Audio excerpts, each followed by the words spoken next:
તો આપણે પ્રાર્થનાથી સ્ટાર્ટ કરીશું અને 15મા અધ્યાયને અનુરૂપ પ્રાર્થના ઈશાવાસ્ય ઉપનિષદમાંથી મેં લીધી છે. આ ઈશાવાસ્યમ ઇદમ સર્વમ યત્ કિંચમ જગત્યામ જગત તેન ત્યક્તેન ભુંજીથા માગ્રદ કસ્ય સ્વિદધનમ. શું કહે છે અહીંયા કે આ જગતમાં જે કંઈ અસ્તિત્વ ધરાવે છે તેમાં પરમ કૃપાળુ પરમાત્માનો વાસ છે. તે તું ભલે ભોગવ, પરંતુ ત્યાગીને ભોગવ વિથ ડિસિપ્લિન, અને પરમાત્માની સંપત્તિ માટે તું લાલચ ન કરીશ. બસ આટલી વસ્તુ આ ઈશાવાસ્યનો જે પહેલો જ જે મંત્ર છે એ આપણને કહે છે. હવે આપણે 15મા અધ્યાયની શરૂઆત કરીશું. એ પહેલા એક વસ્તુ છે ને, તો આપણે જરા વાત કરેલી, કારણ કે એમાં શું આવી રહ્યું છે, સંસાર વૃક્ષનું વર્ણન અહીંયા આવી રહેલું છે 15મા અધ્યાયમાં. તો હવે આ સંસાર વૃક્ષનું જે વર્ણન છે એ બાબતમાં એક બે વસ્તુ મને લાગે છે કે આપણે થોડીક ક્લેરિટી કરી લઈએ કે આ સંસાર વૃક્ષ, તો આ સંસાર વૃક્ષ છે એ ખરેખર વૃક્ષ નથી, એક રૂપક છે. અને એનો શબ્દાર્થ નહીં, પરંતુ એનો તત્વાર્થ આપણે સમજવાનો છે. આ સંસાર વૃક્ષ એટલે કે આખો સંસાર અને એની અંદરના દરેક જીવજંતુઓ, આપણે મનુષ્ય પણ એમાં એક પ્રાણીમાં આવી ગયો છે, એટલે એને સંસાર કહેવામાં આવે છે. અને સંસારનું આપણે એક શબ્દાર્થનું એ કરીએ તો સંસરતી ઇતિ સંસાર, જે સરક્યા કરે છે, જે હંમેશા બદલાયા કરે છે, એને સંસાર કહેવામાં આવે છે. અને આ સંસારનું જે વૃક્ષ છે એ અજ્ઞાનમાંથી જન્મે છે, અને જ્ઞાન દ્વારા એને છેદી શકાય છે. એટલા માટે કે વેદાંતનું એક મહાવાક્ય છે, બ્રહ્મ સત્ય જગત મિથ્યા. જગત આપણને દેખાય છે પણ વાસ્તવમાં એ સત્ય નથી. હવે સંસારને બીજી રીતે વર્ણવીએ તો એને જગત પણ કહેવામાં આવે છે. તો આ ગમ એટલે ગતિ, જે ગતિમાન છે તે જગત છે. પેલું જે સરક્યા કરે છે એ જગત છે, સંસાર છે. આ પણ એ જ વસ્તુ આવી ગઈ છે. હવે આ અધ્યાયની અંદર આપણે પહેલો જે શ્લોક લઈશું એમાં એક બે વસ્તુ આવે છે, એ કોન્ટ્રોવર્શિયલ છે, એની આપણે વાત કરી લઈએ. તો એ કહે છે કે અશ્વત્થમ, અશ્વત્થ એટલે કે પીપળાનું ઝાડ. આપણા શાસ્ત્રો પ્રમાણે પીપળાના ઝાડને ખૂબ જ પવિત્ર ગણવામાં આવે છે. પરમ કૃપાળુ પરમાત્માએ 10મા અધ્યાયની અંદર 26મા શ્લોકની અંદર પરમાત્માએ પોતાની વિભૂતિઓનું જ્યારે વર્ણન કર્યું છે તો એમાં શું કહે છે, અશ્વત્થમ સર્વ વૃક્ષાણામ, બધા વૃક્ષોની અંદર અશ્વત્થ છું. અશ્વત્થ એટલે કે હું પીપળો છું.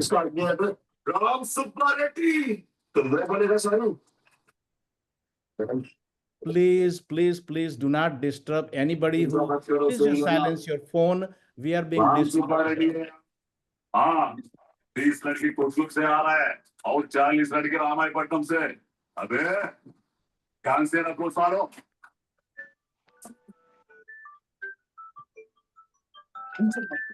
I don't know what to say to this person who is not turning this phone off.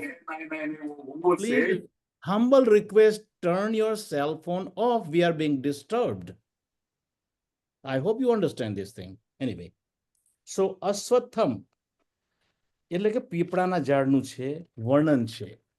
હવે આપણે પહેલા શ્લોકની અંદર અશ્વત્થમ એનો મિનિંગ શું છે કે જે આવતીકાલે અસ્તિત્વ ધરાવનાર નથી, એટલે કે એ અનિત્યતા બતાવે છે. અને સાથે સાથે પહેલા શ્લોકની અંદર પાછું એ પણ બતાવે છે, એક વિરોધી લક્ષણ પણ બતાવ્યું છે, પ્રાહુહુ અવ્યયમ. પ્રાહુહુ એને કહે છે અવ્યયમ, એને અવિનાશી કહે છે. એક બાજુ કહે છે કે અનિત્ય છે, કન્ટિન્યુઅસ બદલાયા કરે છે, અને બીજી બાજુ એ કહે છે કે એ અવિનાશી છે, કે જેનો વિનાશ થતો નથી. તો એક બાજુ અનિત્ય છે અને એક બાજુ અવિનાશી છે. આ થોડુંક વિરોધાભાસ છે, ખરેખર વિરોધ નથી. હવે આ સંસારને સરતી એક પ્રવાહ માન્યો છે, તો એનું એક એક્સપ્લેનેશન કેવી રીતના આ શાસ્ત્રોમાંથી મળે છે એ હું તમને કહેવા માંગુ છું. કે એક માણસ હરિદ્વાર જાય છે, ગંગા નદીની અંદર પહેલા સ્નાન કરવાનું વિચારે છે, તો પહેલા એના પગ બોળે છે, પછી ધીમે ધીમે ધીમે જેમ ઠંડી એને ઓછી લાગતી જાય, પછી થોડી વાર પછી એનું માથું બોળે છે. તો એ કહે છે કે મેં ગંગા સ્નાન કર્યું, પણ જે ગંગાનું પાણી એના પગને સ્પર્શ કરતું હતું એ પાણી એના માથાને સ્પર્શ નથી કરતું, કારણ કે જે પગને સ્પર્શ કર્યું હતું એ પાણી તો ઘણું આગળ નીકળી ગયું છે. ધીસ ઇઝ કોલ પ્રવાહ સરતી, એટલે કે એ સરક્યા કરે છે. અચ્છા, બીજી વસ્તુ શું છે કે અવિરત, અવિનાશી એટલે અવિરત, કન્ટિન્યુઅસ છે. આજે ગંગા નદીનો પાણીનો પ્રવાહ છે એ અવિરત છે, કન્ટિન્યુઅસ છે. એટલે એક રીતે તો એ ગંગા નદીનો પ્રવાહ એ વિનાશ નથી પામતો, પણ એટ ધ સેમ ટાઈમ એ પ્રવાહ જે ચાલે છે એના કારણે આપણે આજે સ્નાન લેતા વ્યક્તિએ એમ વિચારવું પડે, મેં જે સમજાયું તેમ, કે એણે એના પગે જે પાણીથી સ્નાન કર્યું એ જ પાણી એના માથાથી એ સ્નાન કરી રહ્યો નથી. આટલી જ વસ્તુ એ અહીંયા સમજાવવા માંગે છે. એટલે આ વસ્તુનું આપણે એક ક્લેરિફિકેશન છે એ કે પરમાત્માના ચૈતન્યની ધારા કદી નાશ પામતી નથી, પણ તેને દેખાતા રૂપો સતત બદલાયા કરે છે. આ માટે એને સંસાર અથવા તો જગત કહ્યું છે. એટલે એકી સાથે નિત્ય અને અવિનિત્ય, અવિનાશી અને વિનાશી આ બધું દેખાય છે, પરંતુ એનું એક જ કારણ છે કે આપણી જે દ્રષ્ટિ છે એ બહુ લિમિટેડ છે. એટલે કે આપણી દ્રષ્ટિને એક રીતે કહો તો આપણી ખંડ દ્રષ્ટિ છે, પણ અખંડ દ્રષ્ટિથી જે અનલિમિટેડ વિઝનથી આપણે જોઈએ તો એ આપણને બિલકુલ સમજી લેવા માટે છે. અચ્છા, આ જે વૃક્ષને બીજું શું કહ્યું છે કે આ જે વૃક્ષ છે એ વિચિત્ર વૃક્ષ છે. વિચિત્ર કેમ છે તો એ પણ ફરી આપણે આગળ ફરી વાત કરીશું, કે જેનું મૂળ ઉપર છે અને ડાળીઓ નીચે છે. તો એક રીતે આપણે કોઈક વખતે એક નદીના કિનારે ઊભા હોઈએ આ બાજુ, અને સામેના કિનારે બધા ઝાડ હોય, એનો જે પડછાયો, એનો જે પ્રતિબિંબ જ્યારે પડે તો આપણને એના ડાળખા નીચે લાગશે અને થડ ઉપર દેખાશે. તો શું એ કહેવા માંગે છે કે પરમાત્માની માયા શક્તિના વિશાળ જળાશયની અંદર આ એક દેખાતું માત્ર પ્રતિબિંબ જ છે, જે ઇલ્યુઝરી છે, જે ભ્રમિક છે. એટલા માટે અને ઉર્ધ્વ મૂળ ઉપર. હવે એ કહે છે કે તમે બ્રહ્માંડની તમે જો ચર્ચા કરવા બેઠા હોય તો ત્યાં કોઈ દિશાઓ નથી, પૂર્વ પશ્ચિમ ઉત્તર દિશા કે ઉપર નીચે કશું જ નથી. આ જે દિશાઓ ને એ બધું સૂર્ય, પૃથ્વી જ્યારે સૂર્યની આજુબાજુ પ્રદક્ષિણા કરે છે એને કારણે ઉપર નીચે અને દિશાઓ થાય છે. એટલે અહીંયા જે ઉર્ધ્વમૂલ કહેવામાં આવ્યું છે એ ઉર્ધ્વમૂલ એ શ્રેષ્ઠતાને કારણે પરમાત્માનું જે મૂળ છે એ ઉપર છે, એટલે કે એ શ્રેષ્ઠ છે એને કારણે. હવે આટલું સમજ્યા પછી આપણે પહેલો વર્ષ છે એને આપણે સાંભળીશું.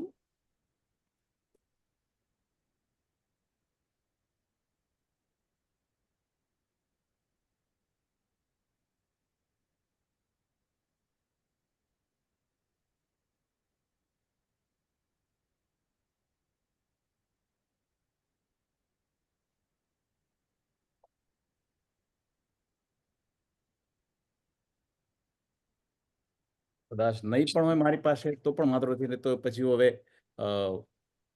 तपाम्यहमहं वर्षं निगृह्णाम्युत्सृजामि च. ઓકે, ચાલો આપણે મારે આમાંથી હવે મારી જાતે શ્લોક વાંચવો પડશે, તો હું વાંચું છું. ઉર્ધ્વમૂલમ અધઃ શાખમ અશ્વત્થમ પ્રાહુરવ્યયમ. 15મો અધ્યાય શ્રી ભગવાન ઉવાચ ઉર્ધ્વમૂલમ અધઃ શાખમ અશ્વત્થમ પ્રાહુરવ્યયમ છંદાંસી યસ્ય પર્ણાનિ યસ્ય વેદ સ વેદવિત્ત.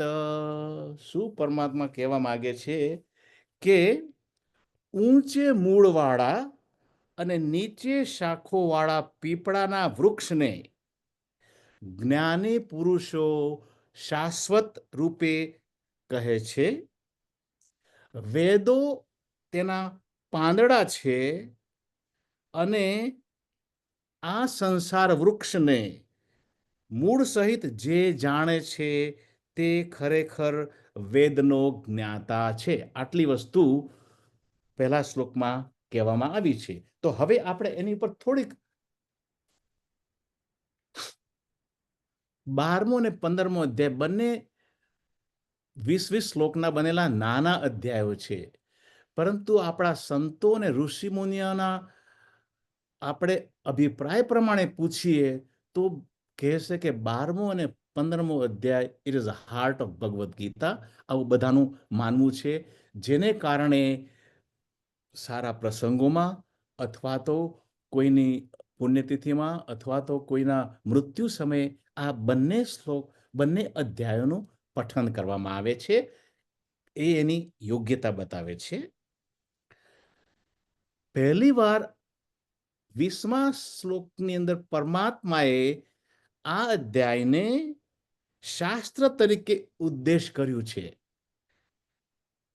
તો શાસ્ત્ર શાને માટે કહે છે કે જેની અંદર આધ્યાત્મિકતાનું સંપૂર્ણ જ્ઞાન સમાઈ જાય એને શાસ્ત્ર. એટલે કે 15મો અધ્યાય બાય ઇટ સેલ્ફ એક શાસ્ત્ર છે, એવું આપણા ઋષિ મુનિઓનું કહેવું છે. હવે એ કહેવાની પાછળનો આશય શું છે? તો આ અધ્યાયની અંદર પરમાત્મા શાનું શાનું આપણને વર્ણન કરે છે અથવા તો જ્ઞાન આપે છે. જીવ, જગદીશ અને જગત, આ 3 વસ્તુ આમાં વેરી ક્લિયરલી સમજાવવામાં આવી છે. જીવનો સ્વભાવ, ઈશ્વરનો સ્વભાવ, જગતનો સ્વભાવ, જીવ જગત અને ઈશ્વરનો સંબંધ, બંધનનો પ્રકાર, મુક્તિનો માર્ગ, જીવાત્મા અને પરમાત્માનું ઐક્ય. આ બધી જ વસ્તુ ભગવાન અર્જુનને જ્ઞાન આપવા માટે વોલન્ટિયર થાય છે અને ભગવાન હવે અહીંથી સ્ટાર્ટ કરે છે. આખી ગીતાના સમરી તરીકે આ અધ્યાય છે. ભોજન પહેલાના ઘણા પ્રસંગોમાં આપણે કહ્યું તેમ કે આ પ્રસંગ 15મો અધ્યાય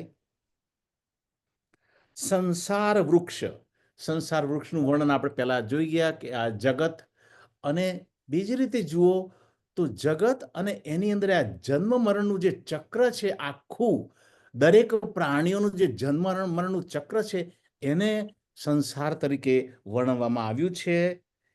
એટલે કે છે કે વર્લ્ડલીનેસ ઇન અસ ઇઝ સંસાર, સમસરતી ઇતિ સંસાર, જે નિરંતર બદલાયા કરે છે તે સંસાર છે.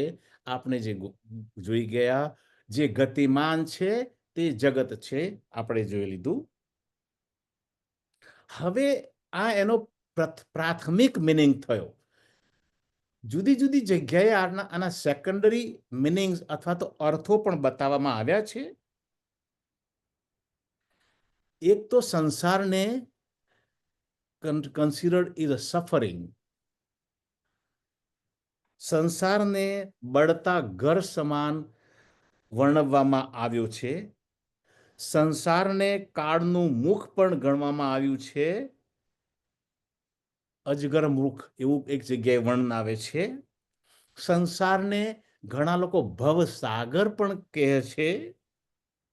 સંસારને ઘણા લોકો વિરાન જંગલ પણ ગણે છે. સંસારને ઘણા લોકો રણ પ્રદેશ તરીકે પણ વર્ણન કરે છે. સંસારને ઘણા લોકો ભયંકર વિકરાળ સ્વપ્ન તરીકે પણ વર્ણન કરે છે.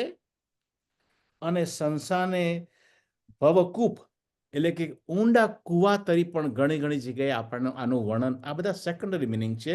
સંસાર પણ એ ભવસાગર, દુઃખનો સાગર જે આપણે ગણવું હોય તે એનું કારણ પછી પરમાત્મા અર્જુનને સમજાવે છે. Suffering is a blessing in disguise. ભગવાન એવું કહે છે કે આ પરમાત્માએ આપણા જીવનની અંદર દુઃખ મૂકીને પણ આપણને એક ચેતવણી, આપણને આશીર્વાદ આપ્યા છે. એટલા માટે તો કુંતા માતાએ દુઃખ માગેલું પરમાત્માની પાસેથી, કારણ કે એ એમને માટે આશીર્વાદ હતો. આપણે ભગવાનને યાદ કરીએ છીએ. જીવનનો હેતુ શું છે એનો પણ આપણને વિચાર આવે છે. અને આ દુઃખો આપણને કેમ મળ્યા છે એ વિશે પણ આપણે વિચાર કરતા થઈએ છીએ. એટલે આ સંસાર છે એ આપણી ખરેખર તો જીવનની પાઠશાળા છે.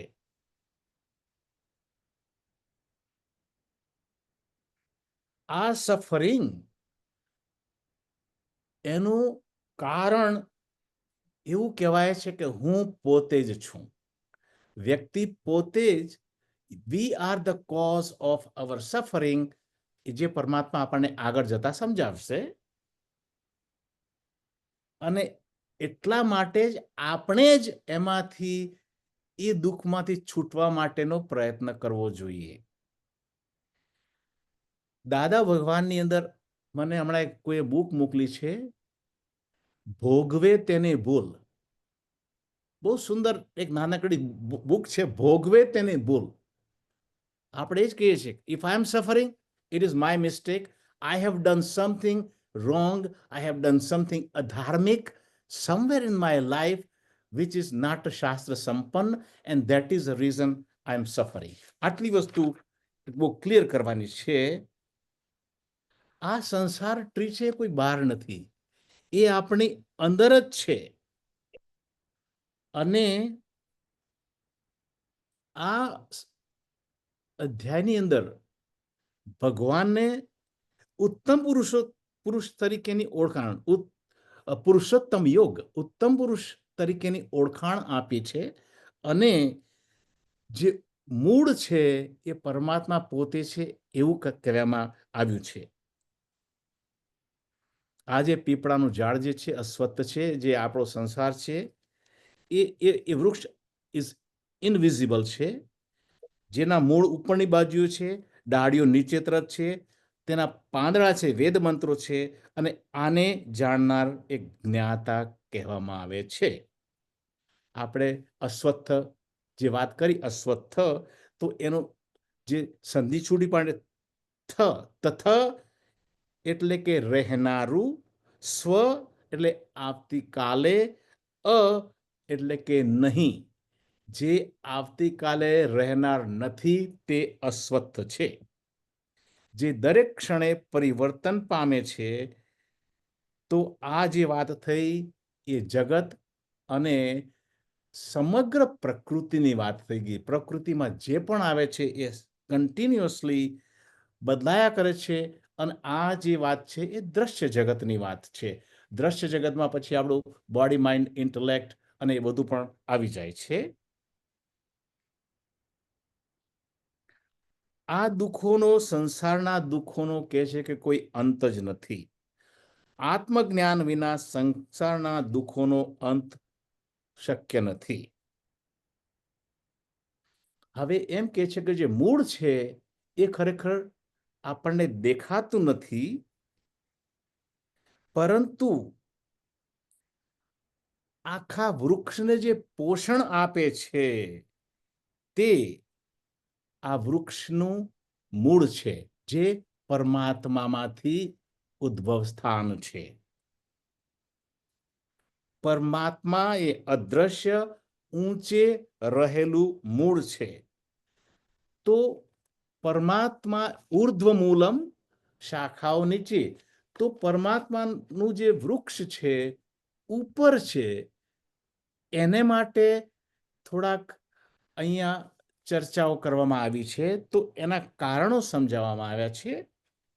ઉર્ધ્વ છે કારણ કે જે સમજવું અઘરું છે, જે ઉચ્ચ જ્ઞાન હોય, આપણને કે વેદો અને ઉપનિષદોનું જ્ઞાન સમજવું અઘરું છે, એટલે કોઈ આપણને પૂછે તો કે એ તો બહુ ઉચ્ચ જ્ઞાન છે, આપણે ઓટોમેટિક ઉચ્ચ જ્ઞાન છે. તો પરમાત્માની બધી લીલાઓ સમજવી અઘરી છે, એટલામાં જે મૂળ છે એ ઉચ્ચ છે, જે આપણે જ્ઞાનેન્દ્રિયો દ્વારા જાણી શકાય તેમ નથી.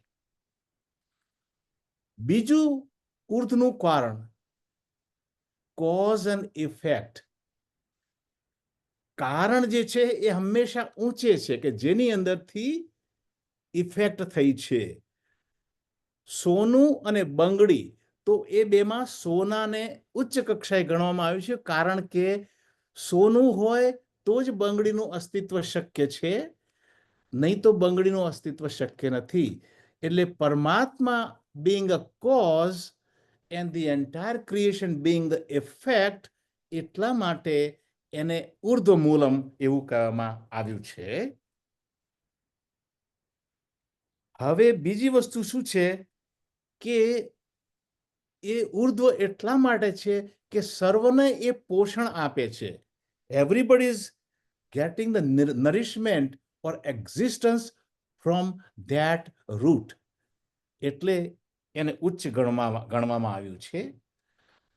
ઉચ્ચ બીજી રીતે જુઓ તો એની શ્રેષ્ઠતા. It is a ruler. આપણે કોઈ રાજ્યની અંદર જઈએ તો આપણે પૂછીએ કે ભાઈ આ રાજ્યની અંદર કોણ ઉચ્ચ છે, તો લોકો કહે છે કે હા, અમારા રાજા એ ઉચ્ચ છે. જે ઉચ્ચ અધિકારી હોય, જે રૂલર હોય, એને ઉચ્ચ ગણવામાં આવે છે. તો પરમાત્મા છે આખા જગતના રૂલર છે, આખા જગતના અધિપતિ છે, એટલા માટે ઉચ્ચ એવું કહેવામાં આવ્યું છે. બીજું કારણ એ છે કે પરમાત્મા જે મૂળ છે એ ચેતન તત્વ છે, અને એ સર્વ જગતને, સારા સંસારને ચેતના પ્રદાન કરે છે. એને કારણે એને ઉર્ધ્વ મૂલમ અથવા તો ઉચ્ચ મૂળ એવું કહેવામાં આવ્યું છે. એ સત સ્વરૂપ છે, એના સિવાય જગત અથવા તો પ્રકૃતિનું કોઈ અસ્તિત્વ શક્ય નથી. સચ્ચિદાનંદ સ્વરૂપ છે તે.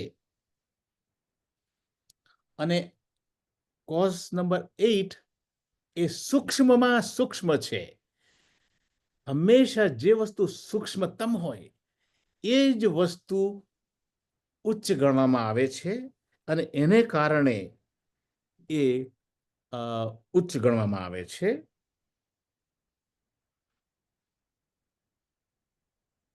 આ બદલાતો સંસાર જ પર જીવાત્માને દુઃખ આપે છે. હવે ત્યાર પછીની બીજી વસ્તુ કહી, છંદાંસી યસ્ય પર્ણાંસી. આ સંસાર છે એ જીવાત્માની અંદર અસ્તિત્વ ધરાવે છે, અને જીવાત્મા છે એ પરમાત્માની અંદર અસ્તિત્વ ધરાવે છે. એટલે કેટેગરીમાં જુઓ તો પરમાત્મા, પછી જીવાત્મા, અને પછી સંસાર. ઉતરતી કેટેગરીમાં આ પ્રમાણે આવે છે. હવે વાત આવે છે અધઃ શાખા, હવે બ્રાન્ચીસ, એની ડાળીઓની વાત આવે છે. તો આ જે વૃક્ષ છે એનું ડાળીઓ જોતા પહેલા મુખ્ય થડ જોઈએ. તો આનું મુખ્ય થડ ક્યાં છે? તો Brahma is considered the main creator of the universe. જ્યારે પ્રલય થઈ જાય છે અને જ્યારે બધી જ વસ્તુ એના બીજ સ્વરૂપમાં જતી રહે છે ત્યારે ક્રિએશનની સ્ટાર્ટિંગ બ્રહ્માજી, એટલે કે થર્ડ જે છે એ બ્રહ્માજી છે. અને જે ડાળીઓ છે, જે ડાળીઓ અધઃ શાખમ ઉપર નીચે ફેલાય છે, કે કેવી રીતના ફેલાય, તો ઉપર અને નીચે ફેલાય છે. તો એ જે ડાળીઓ કઈ છે, તો એ ડાળીઓ જે છે એ 14 બ્રહ્માંડોની વાત કરી છે. 7 ઉપર અને 7 નીચે. આપણે જે છીએ તે ભૂલોકની અંદર છીએ અને એની ઉપર 7 ઉપર ને 7 નીચે જે છે એ એની ડાળીઓ છે.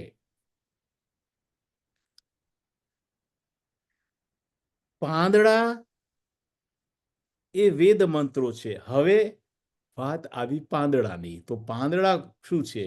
એ કહે છે કે જે વેદ મંત્રો એ ઝાડના પાંદડા છે. પાંદડા ઝાડને શું કરે છે? 2 વસ્તુ કરે છે. એક તો આપણને ખબર હોય તો વનસ્પતિ કાર્બન ડાયોક્સાઇડ લઈને ઓક્સિજન બહાર પાડે છે. અને એટલે અને પાંદડા પાણીનું બાષ્પીભવન કરે છે.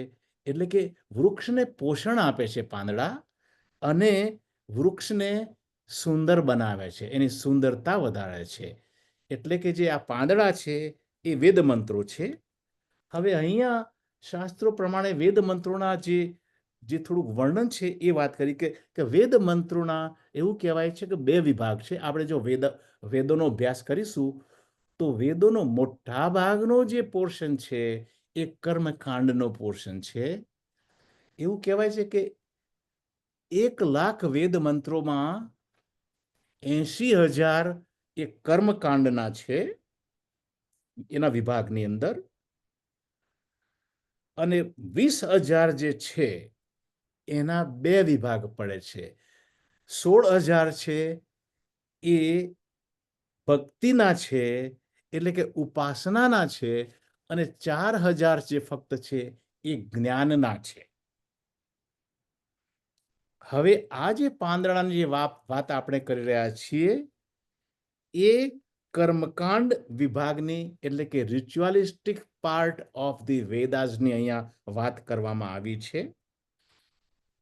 જ્યારે કશું જ અસ્તિત્વમાં નહોતું, જ્યારે પ્રકૃતિના બળો ખૂબ જ વ્યક્તિને પરેશાની કરતા હતા, એ વખતે આ ભૌતિક સમૃદ્ધિ માટે ઋષિમુનિઓએ આ મંત્રો બનાવ્યા છે. પણ આ મંત્રોની લિમિટેશન છે. આ મંત્રો આપણા 4 પુરુષાર્થ છે: ધર્મ, અર્થ, કામ અને મોક્ષ. એમાંથી ફક્ત 3ને જ આ પ્રદાન કરી શકે એવા છે.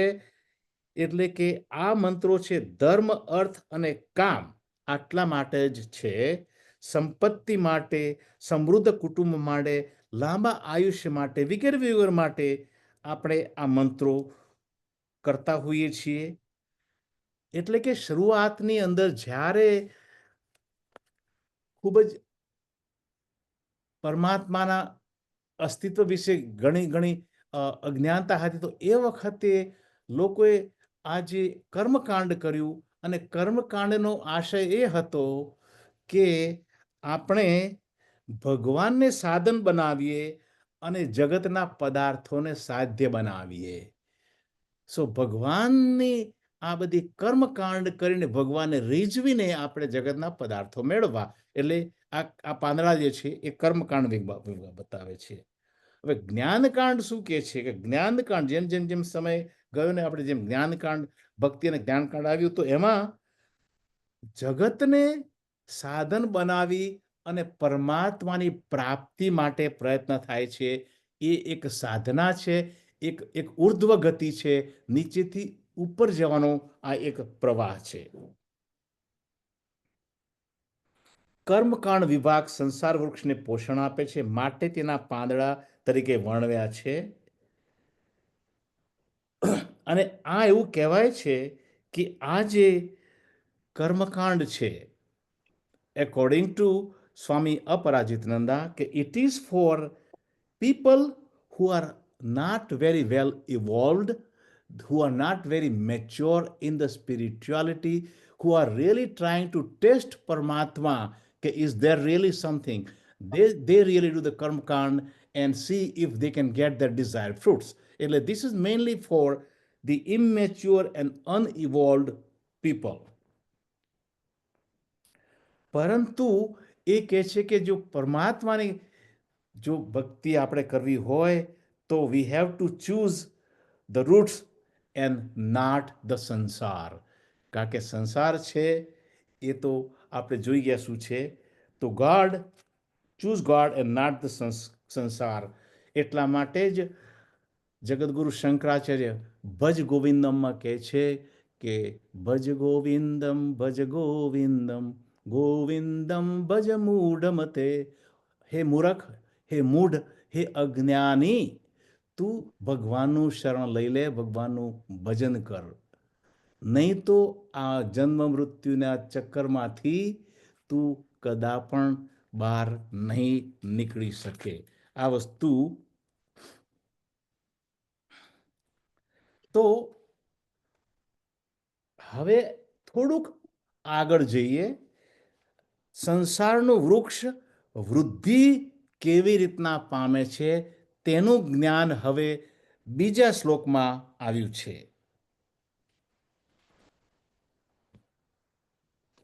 તો શું કહેવા માંગે છે?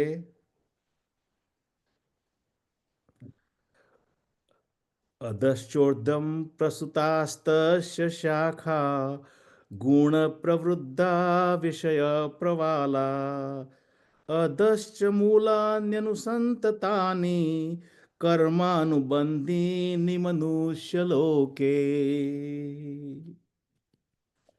તો આ સંસાર વૃક્ષ જે છે એને આપણે જોઈ ગયા કે એનું મૂળ છે એ પરમાત્મા છે, થડ છે એ બ્રહ્માજી છે, એની ડાળીઓ છે એ 14 બ્રહ્માંડો છે, અને એના પાંદડા છે એ વેદ મંત્રો છે. આટલી 4 વસ્તુ આપણે અત્યાર સુધી જોઈ ગયા. હવે સંસાર વૃક્ષના વર્ણન પહેલા સ્વામીજી એક બહુ સુંદર વસ્તુ કહી છે જે મેં નોટ કરી છે, હું આપને કહી જાઉં કે સંસાર વૃક્ષ કેવી રીતે વૃદ્ધિ પામે છે તેનું જ્ઞાન આપતા સ્વામીજી કે જીવનની અંદર 4 સ્ટેજ છે જે આધ્યાત્મિક વિકાસના સ્ટેજ છે. એક તો છે કમ્પ્લીટલી આપણે ભગવાનમાં જે અપરિપક્વ, ભગવાનમાં જે માનતો જ નથી, જગત છે એ દેખાય છે, ભગવાન જેવી કોઈ વસ્તુ નથી, એક નાસ્તિક વર્ગ છે. એક નાનો વર્ગ એ પણ હોઈ શકે કે એક નાસ્તિક છે. પણ પછી જેમ જેમ જેમ જેમ આ જીવન જીવતા જીવતા મનુષ્યને દુઃખો પડે છે ત્યારે કોઈ સંત પુરુષ, કોઈ મિત્ર છે, કોઈ એને કહે છે કે તું ભગવાનનું નામ સ્મરણ કર, તારા દુઃખો એનાથી થોડાક ઓછા થશે. તો હવે આ વ્યક્તિ કોઈકની સલાહથી ભગવાનનું નામ સ્મરણ ચાલુ કરે છે, એક અખતરા તરીકે, એક્સપેરિમેન્ટેશન તરીકે, અને એને શાંતિનો અનુભવ થાય છે. કારણ કે બીજું કાંઈ નહીં તો ભગવાનનું નામ સ્મરણ કરવાથી આપણા મનની એકાગ્રતા, આપણું મન એક જગ્યાએ બંધાઈ જાય છે. એટલે મન થોડી એની જે વિહવળતા છે એ થોડી શાંત થાય છે. એટલે એ વ્યક્તિને થોડોક આનંદનો અનુભવ થાય છે, અને એને કારણે, એકાગ્રતાને કારણે એને જીવનના મૂંઝવતા પ્રશ્નોનો જવાબ પણ મળે છે, અને હવે એને ભગવાનમાં શ્રદ્ધા બેસે છે. એટલે કે એ જગત છે એ એનું ધ્યેય બને છે, ભગવાન છે એનું સાધન બને છે. કે હવે હું ભગવાનનું સાધન બનાવી અને હું ભગવાનની પ્રાર્થના કરી અને મારા દુઃખો હું ઘટાડી શકું છું. હું જગતના પદાર્થો માટે ભગવાનની પ્રાર્થના કરું છું. આ આવ્યો કર્મકાંડ વિભાગ. અહીંયા થોડું શિસ્ત આવે છે, અહીંયા કર્મો હોય છે અને થોડુંક શિસ્ત પણ હોય છે, પણ ખરેખર હજુ જ્ઞાનનો અભાવ છે. જેમ ધીમે ધીમે શ્રદ્ધા વધે છે, સ્ટેજ નંબર 3 નાવ. જેમ જેમ શ્રદ્ધા વધે છે, હવે જગત કરતાં ભગવાનની જરૂરિયાત એને વધારે લાગે છે. એટલે હવે નાવ the goal is God and the સાધન ઇઝ જગત. તો હવે એ થોડાક પ્રભુ માટે, પ્રભુ પ્રીત્યર્થે, પ્રભુ સમર્પણ માટે, પ્રભુને રીઝવવા માટે નિસ્વાર્થ ભાવે કર્મ કરતો થાય છે. અને આ જે છે તે કર્મયોગ આવ્યો કે કર્મયોગથી હવે સેકન્ડ વસ્તુ બને છે કે એની જે મન છે એમાં શુદ્ધિ આવે છે. તો એ હવે મન શુદ્ધ કરે છે અને મન શુદ્ધ અને એકાગ્ર બન્યા પછી હવે ચોથી સ્ટેજ શું આવે છે કે હવે કોઈ ગુરુનો મિલાપ થાય છે. શ્રવણ, મનન, નિધિ ધ્યાસન દ્વારા એ ભગવાનને જાણવા માટેનો પ્રયત્ન કરે છે. અને એક સમય એવો આવે છે કે he sees God alone is, world is not. ભગવાન સિવાય બીજા કશાનું અસ્તિત્વ નથી. ઈશાવાસ્યમ ઇદમ સર્વમ. આ ભગવાન સિવાય આ જગત આખું ભગવાનથી વ્યાપ્ત છે. ત્યારે એને એક એવો અનુભવ થાય છે, એક જ્ઞાન માર્ગે ખૂબ આગળ વધે છે, તો ત્યારે એનો અનુભવ થાય છે કે અહમ બ્રહ્માસ્મિ અને જગત એ મિથ્યા છે. ટૂંકમાં જે કર્મકાંડ છે તે આપણને જીવનની અંદર ધર્મ તરફ ઇન્ટ્રોડ્યુસ કરે છે, આપણને એ તરફ વળવાની પ્રેરણા આપે છે. કર્મકાંડ કર્મકાંડ છે એ સંસારના સ્વપ્નો સાકાર કરવામાં મદદરૂપ થાય છે. તો હવે આપણે આ જે સંસાર વૃક્ષ છે એનું થોડું ડિટેલમાં વર્ણન જોઈએ. જે સેકન્ડ જે શ્લોક છે એ હવે શું કહેવા માંગે છે. સંસાર વૃક્ષની ડાળીઓ ઉપર અને નીચે ફેલાયેલી છે. પછી કહે છે કે ગુણ પ્રવૃદ્ધા. તો આ ડાળીઓ આપણા ગુણો દ્વારા પોષણ મેળવે છે. આ ડાળીઓને ક્યાંકથી તો પોષણ મળવું જોઈએ ને. તો એ ડાળીઓને આપણા સત્વ, રજસ અને તમસ એ 3 ગુણો દ્વારા પોષણ મળે છે. અને એ જે ડાળીઓ છે એ ડાળીઓ તો વિકસિત છે, પણ એ ડાળીઓ શરૂઆતમાં કયા સ્ટેજમાં હોય છે તો એ કુંપળ સ્ટેજમાં હોય છે, કે જે બડ એને કહે છે બર્ડ્સ. જે કુંપળ છે તે શું છે તો આ જગતના વિષયો છે એ કુંપળો છે. તો વિષયો કયા થયા તો શબ્દ, સ્પર્શ, રૂપ, રસ અને ગંધ. આ વિષયો થયા. હવે આ તો વિષયો તો મુખ્ય વિષયો થયા, પણ ધારો કે રૂપમાં જોવા જાઓ તો કેટલી બધી એમાં પાછી વેરાયટી આવે. શાનું રૂપ, કયો રંગ, કયો શેપ. એટલે પણ આ મૂળ 5 જે વિષયો છે એના લોટ ઓફ સબ ડિવિઝન્સ આવી જાય છે અને તે જે છે એ કુંપળો છે. તો આ ડાળીની શરૂઆત એક કુંપળથી અથવા તો બર્ડ્સથી થાય છે.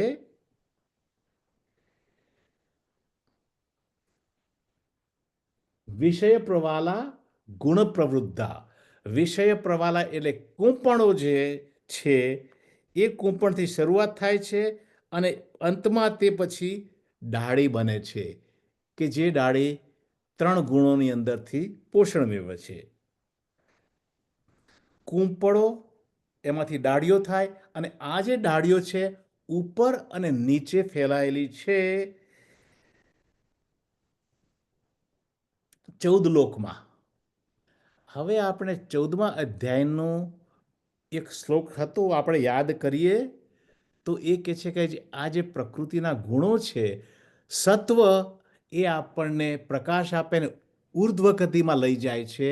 રજસ છે એ આપણને કાર્યોમાં બાંધે છે અને એની એ જ જગ્યાએ, અને તમસ છે એ આપણને, તો આ ઉપર મધ્ય અને લોઅર એ શું થયું? આ ગુણો, અને એ ગુણો ઉપર એટલે કે ભૂલોકથી ઉપરના લોક, નીચે એટલે કે ભૂલોકથી નીચેના લોક. તો આ જે ડાળીઓ છે ગુણોના કારણે, સત્વ રજસ અને ગુણોના કારણે એ દિશાની અંદર પ્રસરે છે.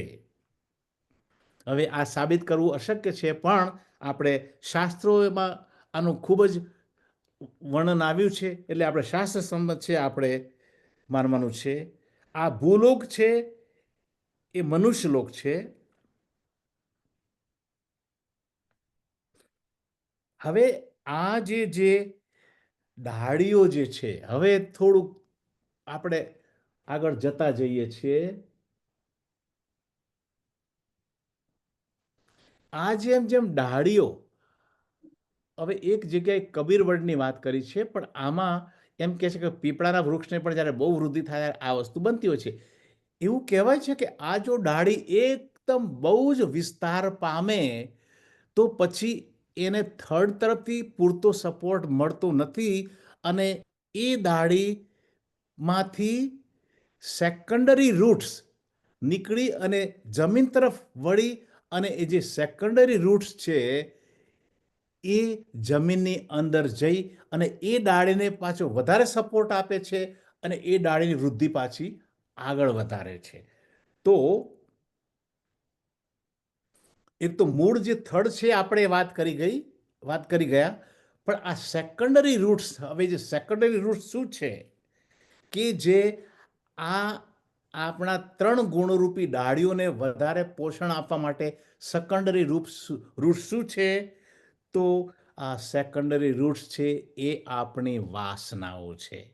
Very important to understand, because વાસનાઓ જે છે, it is really the root cause of all our ignorance and suffering.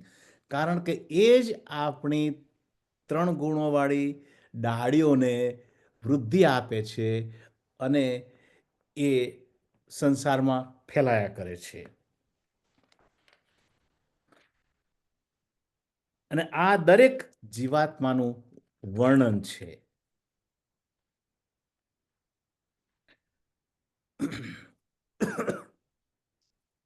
આ જે લોકો જે 14 લોકનું જે વર્ણન કર્યું ને, એમાં એક વસ્તુ કે આ જે ભૂલોક છે એ જ ખાલી કર્મભૂમિ છે અથવા તો યોગ ભૂમિ છે. આપણે પહેલા પણ જોઈ ગયા છીએ.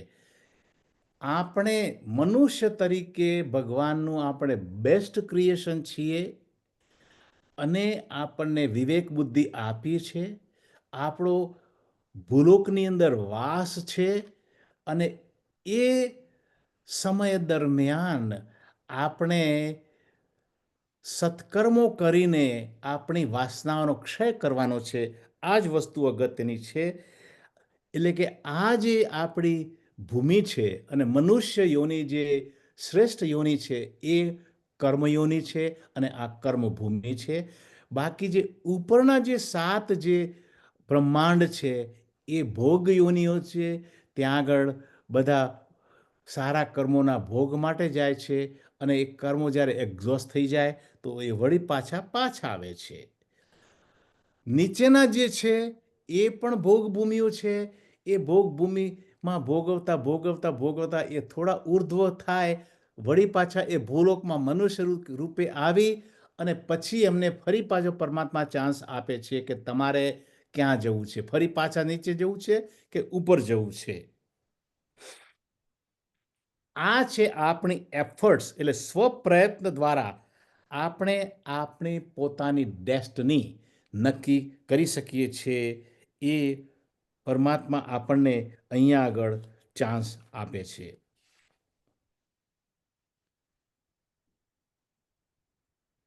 હવે સમય થોડોક છે, પણ આ અધ્યાયના 2.5 જે શ્લોક છે, 2.5 શ્લોક એ સંસાર વૃક્ષનું વર્ણન છે, અને ત્યાર પછી ટોપિક બદલાય છે. આ દુઃખમાંથી છૂટવા માટે શું કરવું એ તરત જ પરમાત્મા આપણને કહે છે. તો હવે બીજો જે 3rd નંબરનો શ્લોક છે એનું આપણે પ્રથમ ભાગ સમજી લઈએ.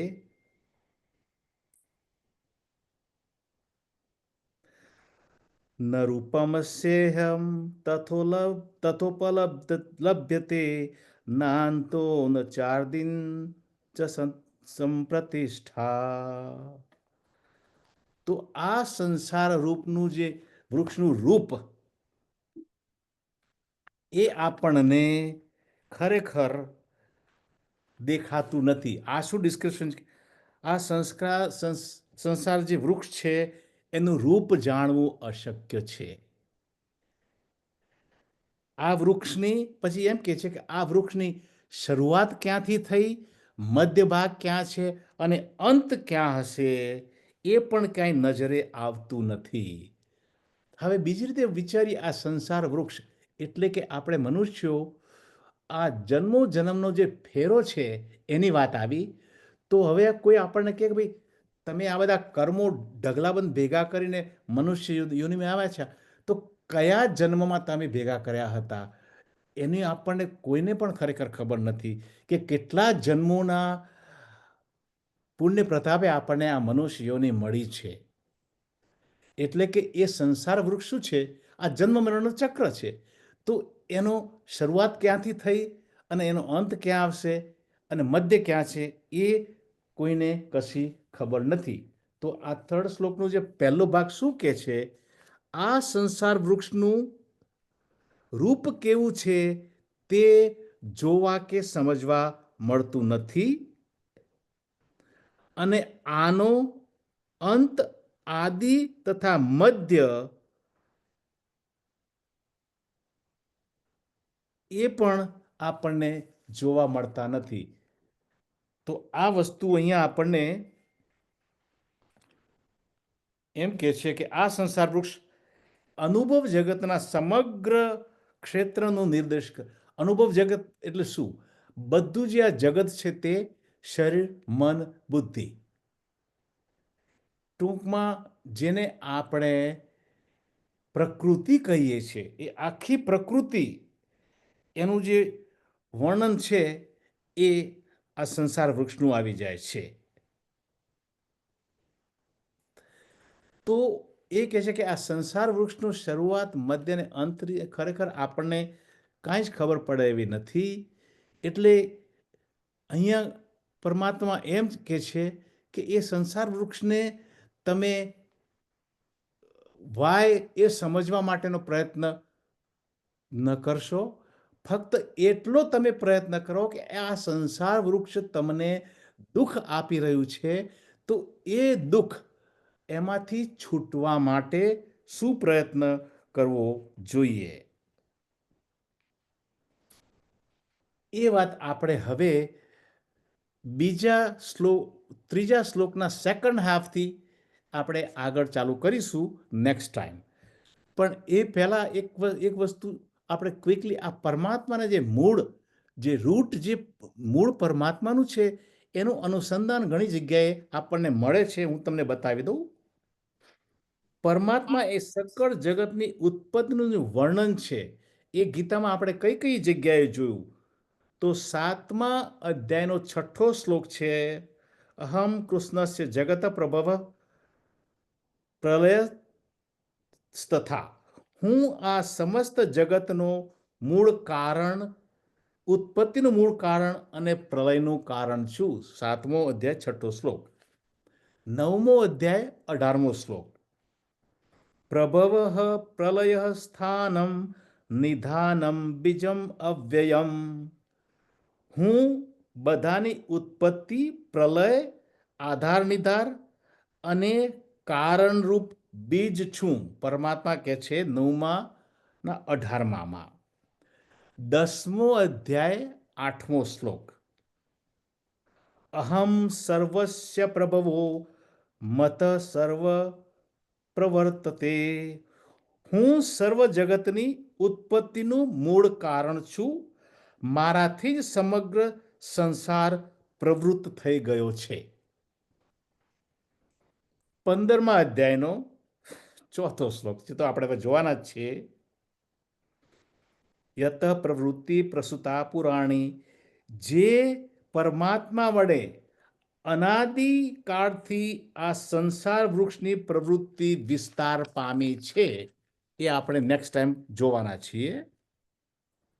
18મા અધ્યાયનો 46મો શ્લોક. યત પ્રવૃત્તિ ભૂતાનામ યેન સર્વત ઇદમ તતમ, જે પરમાત્માથી સમસ્ત પ્રાણીઓની ઉત્પત્તિ થઈ છે અને જેના વડે આ સમસ્ત જગત વ્યાપ્ત છે. તો આ ભગવદ્ ગીતાના 5 શ્લોકો આ પરમાત્માનું જે ઉર્ધ્વ મૂલમ, જે મૂળ છે, ઊંચું મૂળ છે, જે શ્રેષ્ઠ મૂળ છે, એની વાત સમજાવે છે. અને હમણાં જ આપણે પ્રાર્થના કરી, ઈશાવાસ્યમ ઇદમ સર્વમ યત્કિંચાન જગત્યમ જગત તેન ત્યક્તેન ભુંજીથા માગધ ક્રસ્સ સ્વિદધનમ. તો હવે આપણે મને લાગે છે કનુભાઈ 2 શબ્દો કહેશે એવી મારી ઈચ્છા છે, અને નેક્સ્ટ ટાઈમ આપણે આને આગળ લઈશું, કારણ કે ઘણું ડિટેલમાં ડિસ્કશન થયું છે, એટલે આઈ એમ શ્યોર કે ઘણાને પ્રશ્નો હશે. તો કનુભાઈ, તમારે 2 શબ્દો કહેવા હોય તો તમે આવી જાઓ ભાઈ. કનુભાઈ, હસમુખભાઈ, સોરી, હું હસમુખભાઈ અને કનુભાઈ, હસમુખ, મારી ભૂલ થઈ ગઈ. હસમુખભાઈ આવી જાઓ, માય ફોલ્ટ. આ તો હવે મારી ઉંમર દેખાઈ રહી છે ને તમને બધાને. હસમુખભાઈ, બોલો પ્રભુ.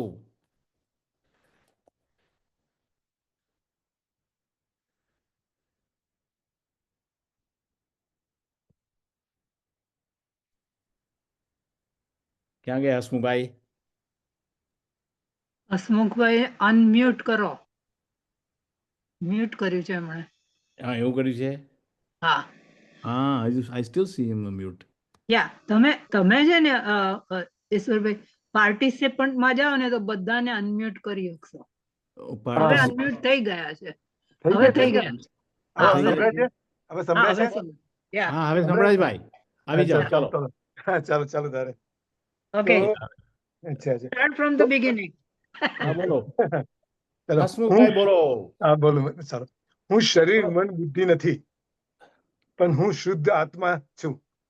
જેમ અગ્નિનો સ્વભાવ કેવો છે કે પ્રકાશ આપવાનો છે અને ગરમી આપવાનો સ્વભાવ છે, એમ મારો સ્વભાવ કેવો છે, સત ચિત્ત આનંદ સ્વરૂપ છું. હું સત છું એ તો મને ખબર પડે છે. હું ચિત્ત ચૈતન્ય છું. હું જાણવાની ઈચ્છા રાખું છું, એવી ખબર છે. પણ મને આનંદનો અનુભવ થતો નથી. આ મોટો પ્રશ્ન છે કે હું ઇન્ફિનિટ આનંદ સ્વરૂપ છું, પણ મને અનુભવ કેમ થતો નથી. તો એનું આપણે પહેલા વિચાર કરીએ કે આવું કેમ થાય છે આપણને. કારણ કે આપણું મન છે ને તે હંમેશા અશાંત રહે છે, ડિસ્ટર્બ રહે છે, હેલ્પલેસ રહે છે, વેરી સેન્સિયસ, બધું ઘણું બધું રહે છે આપણને. તો એનું કારણ, બીજું કારણ શું છે કે આપણે આનંદ બહાર મેળવવા પ્રયત્ન કરીએ છીએ. બહાર, તો બહાર એટલે જગતમાં. તો જગતમાં શું લિમિટેશન છે? જગતના આનંદ કેવો છે એ આપણે જોઈએ. પહેલા જગતનું નોલેજ જોઈએ, દુનિયાનું નોલેજ. નોલેજ કેવું છે કે ઘણું એમાંથી મને છે ને તે મારું જ્ઞાન વધશે, મને જોબ મળશે, મારો ધંધો કરી શકવાની મને કેપેસિટી વધશે મારી. પરંતુ દુનિયાના જ્ઞાનની કોઈ લિમિટ નથી. તમે જો દુનિયાનું કેટલું બધું જ્ઞાન છે, તમે ગમે એટલું મેળવશો તો તેનો અંત નહીં આવે. ઉપરાંત દુનિયાનું જ્ઞાન છે ને કેવું, આજે ધારો કે જે જ્ઞાન છે એ આવતીકાલે ખોટું થાય, ખોટું સાબિત થશે, અને પછી નવું જ્ઞાન આવશે પાછું. એટલે શોધખોળ ફેરફાર થાય છે. એટલે એ જ્ઞાનનો પણ લિમિટેશન છે મોટું. જ્યારે આધ્યાત્મિક જ્ઞાન છે મારું, એ હંમેશા સનાતન છે. એ પહેલા બી હતું, આજે પણ એ જ છે ને આવતીકાલે પણ એ જ રહેવાનું છે, સનાતન છે.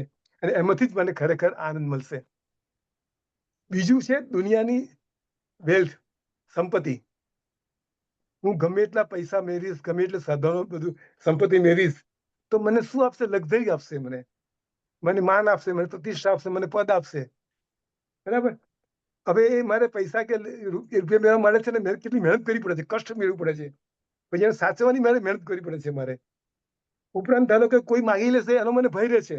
અરે ઇવન ચોરાઈ જશે એનો ભય રહે છે મને. કદાચ મારામાં કુટીઓ પણ આવી જાય આ બ્લડ ઓફિસ આવે તો એ કુટીવાનો બી ભય રહેશે એમને. જ્યારે આધ્યાત્મિક જ્ઞાનમાં એવો કોઈ ભય નથી, કશું જ નથી. તમને આનંદ મળશે. ત્રીજું, દુનિયાના જે પ્લીઝર છે, મજા છે, એ આપણે સેન્સ ઓર્ગનથી માનીએ છીએ, બરાબર?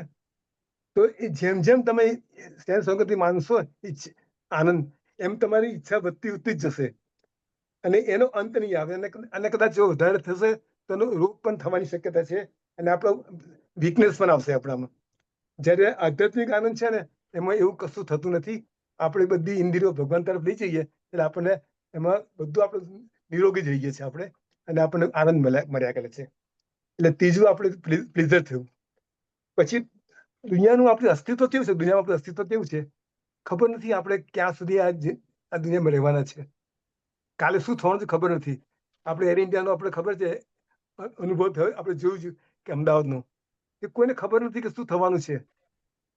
તો આ આધ્યાત્મિક જ્ઞાનથી છે ને આપણને જ્ઞાન આવશે કે ભાઈ હું બોડી, માઇન્ડ, ઇન્ટેલેક્ટ નથી. હું શુદ્ધ સ્વરૂપ આત્મા છું. મારું મૃત્યુ કદી થતું જ નથી. મારું જે હું તો સનાતન, હું તો અમર છું એમ, હું ભગવાન સ્વરૂપ છું એમ. એટલે એ જે જ્ઞાન થશે ને, એટલે મારો એ જે ભય છે, મૃત્યુનો ભય પણ જતો રહેશે.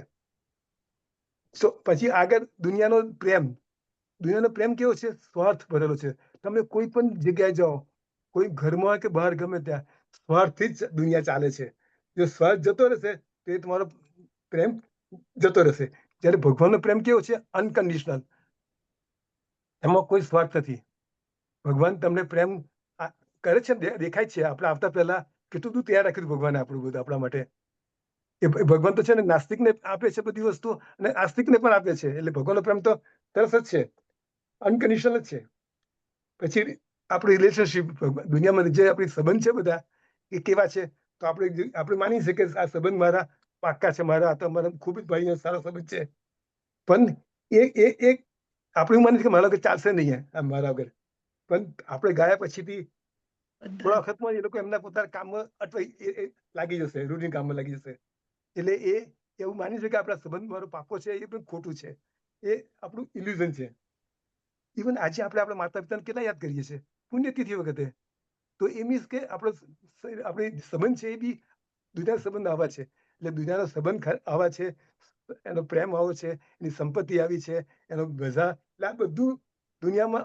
એટલે આપણે આવું કરીને આપણે દુનિયાથી દૂર, આપણે જે દુનિયા દૂર જવાનું છે.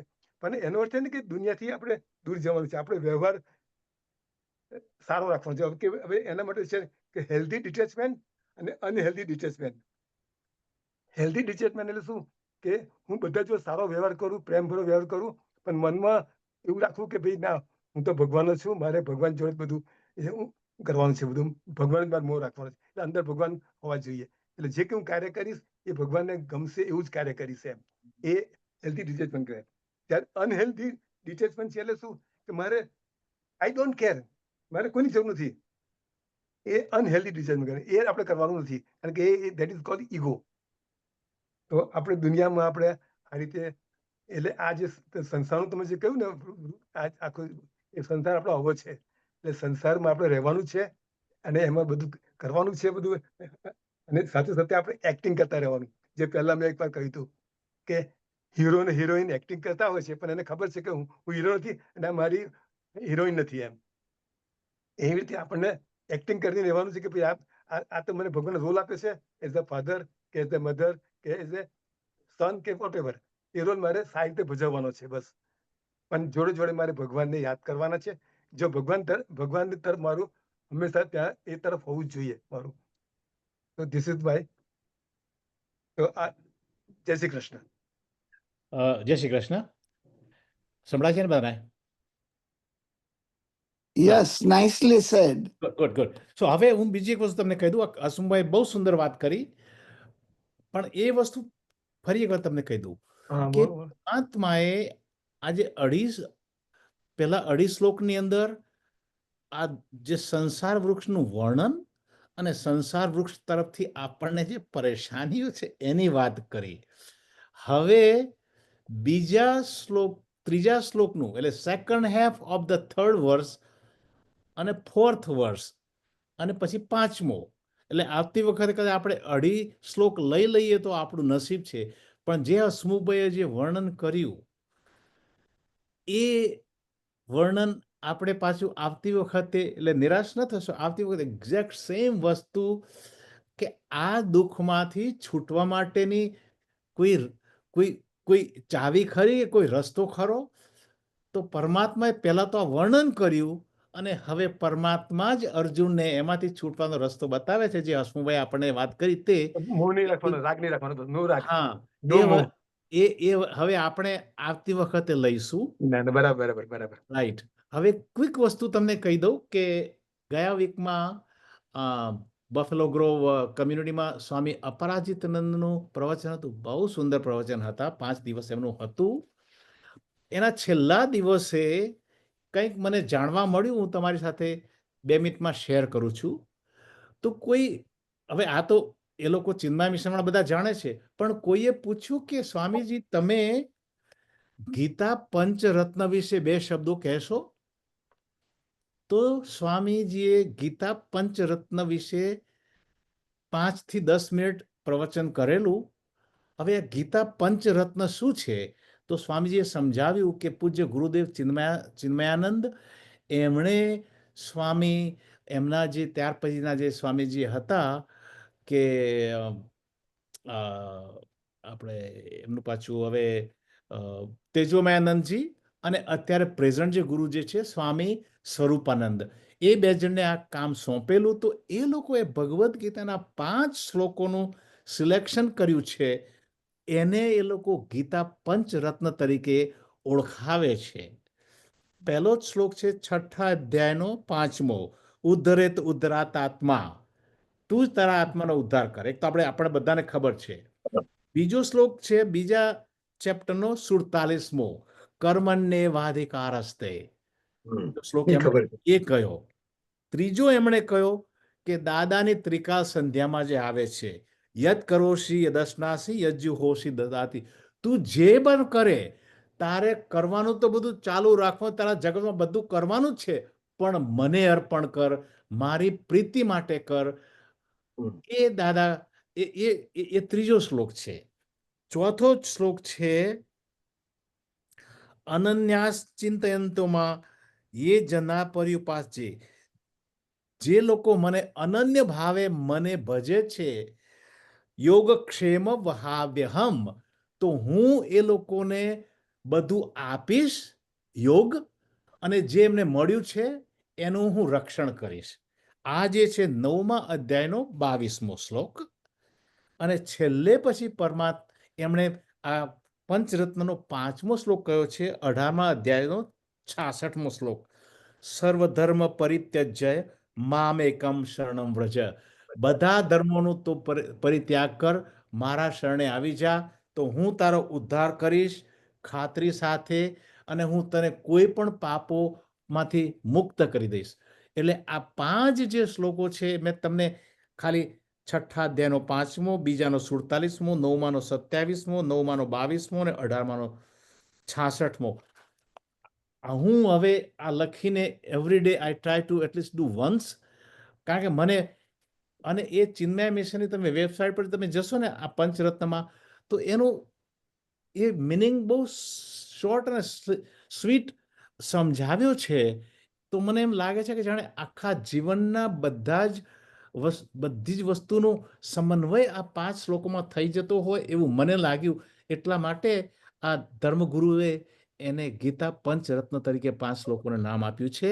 હવે તો એક વાત હું કહું તમને, આ બહુ અહીંયા સરસ કીધું. હું તમને એક વાત કહું, આ તમે જે ગયા ને 5 શ્લોકો, આ જે 4 શ્લોક છે ને 247, બીજા અધ્યાયનો 47, એ જે 4 કયા ને છેલ્લા 4, એ 4 આપણા હિન્દુ લમાણ ટેમ્પલ ખરું ને એની ભીત ઉપર 4 બાજુ લગાવેલા છે. જે દિવસથી એ મંદિર બન્યું, જે દિવસે એની સ્થાપના થઈ ત્યારથી છે. તો બધું રિમોડલિંગ થયું, તો એ લોકોએ ઉતારી લીધું હતું. પછી એમને અમારા જેવા માણસો ભેગા થઈને શું કહેવાય, કહ્યું કે બ્રિંગ ઇટ બેક.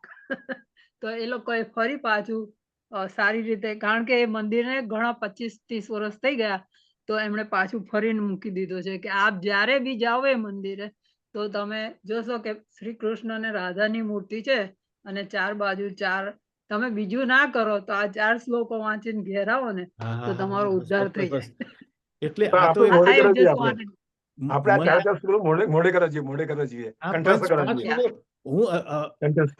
એ ગયા વીકમાં હું આવી પછી મેં અહીંયા લખી નાખ્યા છે મારી બુકમાં. હમ. હમ. કેટલું વંચાય મને ખબર હતી. હમ. હવે હું I try to memorize that Memorize. કારણ કે આપણે બધા એક આધ્યાત્મના પથ ઉપર જઈ રહ્યા છીએ. જે કંઈ સારું મળે એકબીજાની અંદર વહેંચીએ હમ. અને એકબીજાને મદદરૂપ થઈએ તો એ જ અગત્યની વાત છે. Right. પાંડુરંગ આઠવલેની એક બુક છે, ગીતાના પંચ પ્રાણ.